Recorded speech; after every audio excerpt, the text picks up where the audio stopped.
Good morning guys! It's our last full day here in El Nido.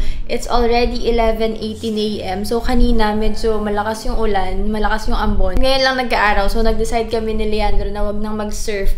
Magsistay na lang kami dito sa Ancla for the rest of the day. Magsiswimming na lang kami sa beach tsaka dito sa pool. Kasi una hassle nga yung pag-alis and umulan pa, so parang medyo mas mahirap yung daan. Tapos medyo malayo-layo din. Plus, ang mahal ng pag-alis. So parang hindi namin siya masusulit. Kaya magsistay na lang kami dito. Kasi if ever na umalis kami, siguro mga 1 hour lang. So, sayang naman yung transpo. And now, I'm wearing a workout set kasi nga, plano kong mag-workout kaninang umaga.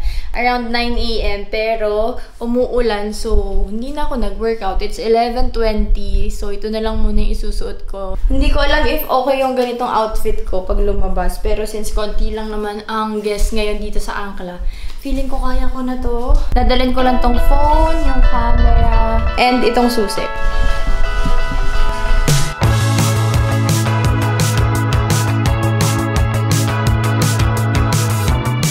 Is it the voices in your head keeping you in bed? Run me off the road again. You're leaving me for dead with every word you keep on said. But it's no easier to be alone. I want you here. I need it. Need to know we don't go the way that we planned it, but who the hell cares? Why does it matter the way we appear? Hi guys, it's already 6:14 PM. So, wala kaming ginawa after. Nag-swimming lang kami. And hindi na masyado nag-vlog. But now, we're having dinner. So, naka-dress ako and medyo naka-prepare. This is my outfit. The dress is from Zara. Naka-Hermes ako na oran and naka-Telfar na bag. So, medyo makalat. Pero nagmamadali na kami since hinahabol namin ang sunset. And here's my look. Sobrang simple lang na makeup. Kasi sabi ni Leandro, 6:30 daw. Kailangan palang habulin ng sunset. So, medyo nagmamadali. I don't have a key. Where is the key? So, may isang naka-set up din dito. Parang madami silang magdi-dinner. And dun siguro kami na Leandro since dalawa lang. Ang ganda.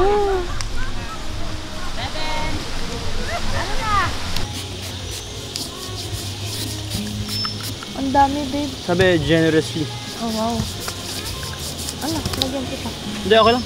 Sa likod, lalagyan ko to. Before anything else, kailangan maging nick-nick proof. Kasi medyo madami na akong kagat. Thank you. This is a 5-course na dinner. Pwede kayo mag-request ang gusto niyo yung dishes. Kaya lang, syempre, subject to availability din. My date plus the nick-nick spray.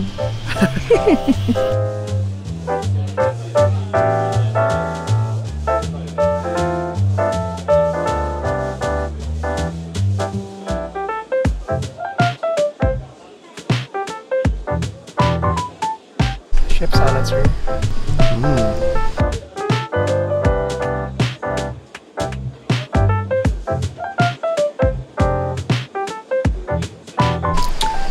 We're down to the last one and ito na yung chan ko.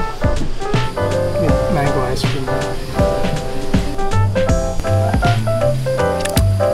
Hi guys! So tapos na yung 5-course meal and ito na yung dessert namin. So ako busog na ako. How about you, babe? Nantok na ako, babe. Pero nag-order pa siya ng mango shake. Anong favorite mo? Steak. Me too. Kuya, pwede makahingi ng ito? Sige pa. Mga ilang piraso? Kung ano po yung maluwag sa puso niya. Thank you, kuya. Nag-serve din sila ng wine, but mas bet ko ang mango shake.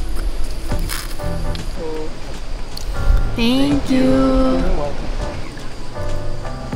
The dinner is done. Tapos na.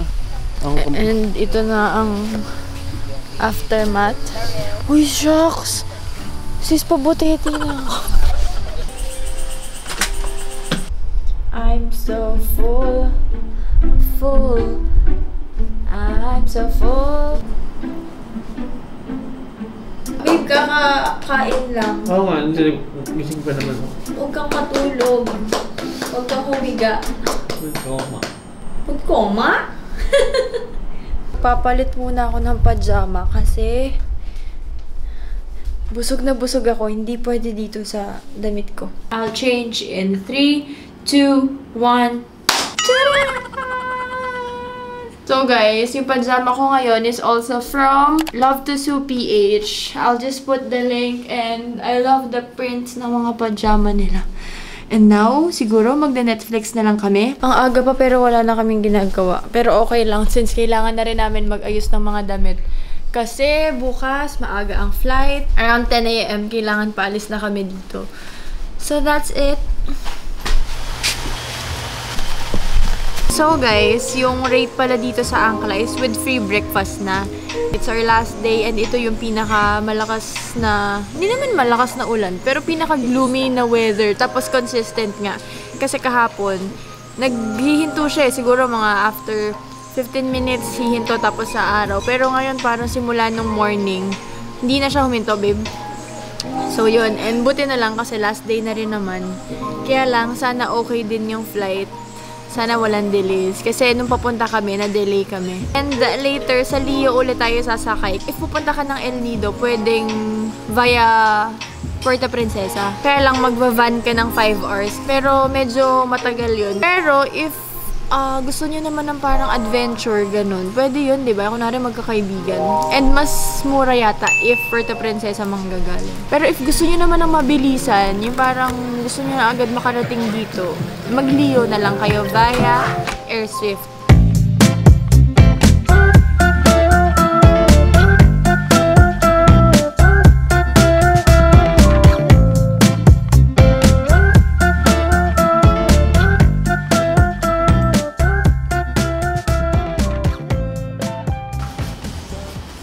Okay guys, nakapag-settle na kami ng bill. So, do-double check lang ako kasi baka may maiwan kami ni Leandro.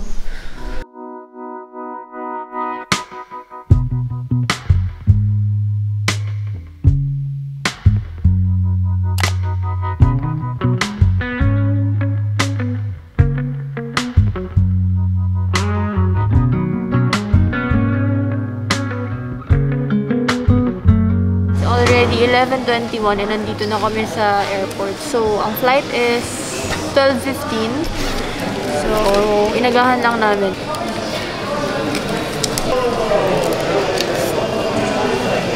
May cafe dito sa airport and titingin ako ng pwedeng bilhin kasi wala kaming pasalubong. So, if ever may manghingi, meron kami pwedeng ibigay. And may nakita akong hopya dito. So, ito na lang bibili na. Would you lead my way? 'Cause navigation is never a thing I'm good for. Lose my mind trying to get yours. Take me away from it all. Show me the way. You know I'm lost.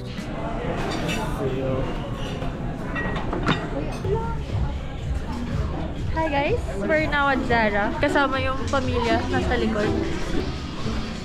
Tel! Ganda ng dress oh! Sige, thank you. Tel, ang cute na to oh! I'm back! I'm back!